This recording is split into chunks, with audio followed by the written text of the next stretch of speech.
संध्याकाळचे 5:30-6 वाजले असतील. राघव झोपलेला होता म्हणून मी माझे ऑफिसचे काम करून घेत होते. कारण राघवलाच हॉस्पिटलमधून डिस्चार्ज मिळाल्यावर 1 दिवसानंतर आम्ही लगेच पुण्याला आलो होतो, तिघेच जण. म्हणजे मला राघवला बघून ऑफिसचं काम, घरचं काम, स्वयंपाक सगळं करायचं होतं. कारण त्याला गावी ठेवून इकडे यायची बिलकुल इच्छा नव्हती, म्हणून आम्ही त्याला घेऊन आलो होतो.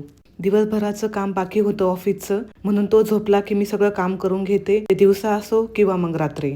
मग तो संध्याकाळी उठला. पाटील ऑफिसवरून आल्यानंतर त्याने त्याला थोडंसं खाऊ घातलं आणि खाली फिरायला नेलं. त्याचे केस पण खूप जास्त वाढले होते. मग पाटील मला बोलले की मी त्याचे केस पण कट करून आणतो, तोपर्यंत तू तुझं ऑफिसचं घरातलं काम आवरून घे. मग दुसऱ्या दिवशी सकाळी तो झोपलेला होता. मी त्याला मुगाचे चिले बनवले. त्याचा खूप HB कमी होता म्हणून डॉक्टरांनी त्याला थोडंसं आयर्न वगैरे द्यायला सांगितलं होतं. म्हणून मी ऑनलाईन रेसिपी बघायची आणि त्याला रोज ते नवीन नवीन बनवून खाऊ घालायचे, म्हणजे त्याचा HB वाढण्यासाठी थोडीशी मदत होईल. तसं डॉक्टरने त्याचं मल्टीविटामिन स्टार्ट केलेलं आहे, पण अजून थोडीशी मदत व्हावी म्हणून मी त्याला मुगाचे वगैरे चिले करून खाऊ घालत होते. त्या मुगाच्या चिल्यांना चव यावी म्हणून मी त्याच्यामध्ये मीठ, ब्लॅक पेपर, जिरा powder, chaat masala, ऑर्गॅनो, chilli flakes, म्हणजे त्याला चव येईल आणि तो आनंदाने खाईल.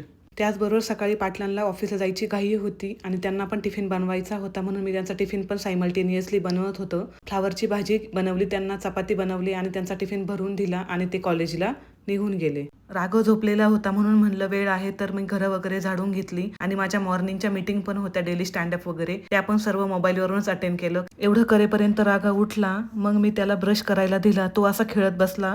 मी त्याला किचनवर ठेवलेलं होतं आणि मी बाजूलाच होते त्याचे चिले बनवत, आणि मग त्याने चिले वगैरे खाल्ले आणि मग तो खेळायला लागला. त्याला मी आंघोळीला घेऊन गेले आणि तो मला बोलत होता की आई गाडी शी झाली, मला गाडी धुवायची आहे. म्हणून आमची रांगोळ राहिली बाजूला, आम्ही गाडीच धुत बसलो. तो बाहेरच येत नव्हता. मग मी त्याला कसं तरी बाहेर घेतलं. रडत होता तो खूप. मग त्याला मी कपडे घातले. कपडेही घालत नव्हता तो. मी त्याला तर कसे तरी कपडे घातले. मला असं वाटतं मुलांना सांभाळणं थोडंसं अवघड आहे ॲज कम्पेअर टू मुली. मुली सगळं ऐकतात यार, हे मुलं काहीच ऐकत नाही, सगळं त्यांच्या मनानुसार करायला लागतात. बघा मी त्याला आता पा मागते, अजिबात पा देणार नाही. तो किती पण रिक्वेस्ट करा तुम्ही, नाही देणार तर नाहीच देणार. आपण जर म्हणलं तुझी घेऊ का, त्याची तो देणार, पण तो आपली नाही घेणार. हा जो आठवडा गेला हा माझ्यासाठी खूप चॅलेंजिंग होता, कारण मला सगळं बघून राघवला बघायचं होतं. पाटलांनी पण भरपूर मदत केली आणि राघवनी पण भरपूर सपोर्ट केला. औषध वेळेवर घेतली, जेवायला पण त्रास नाही दिला, खेळायचा पण तो व्यवस्थित. जेवण झाल्यावरती मग आम्ही औषधं घेतली आणि मी राघवला झोपी लावलं आणि तो झोपला. झोपल्यानंतर मग मी परत माझी दिवसभराची जे ऑफिसची कामं होती, फक्त मी मीटिंगच अटेंड केलेल्या होत्या, पण ते ऑफिसची काम असतात ते मी काम पूर्ण करून घेतले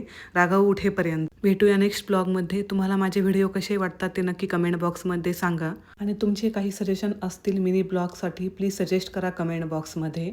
दिवाळी सुरू झाली आहे. दिवाळीसाठी खूप खूप शुभेच्छा. Happy Diwali to all. सर्वांनी फटाके वाजवताना काळजी घ्या. भेटूया नेक्स्ट ब्लॉगमध्ये. तोपर्यंत बाय.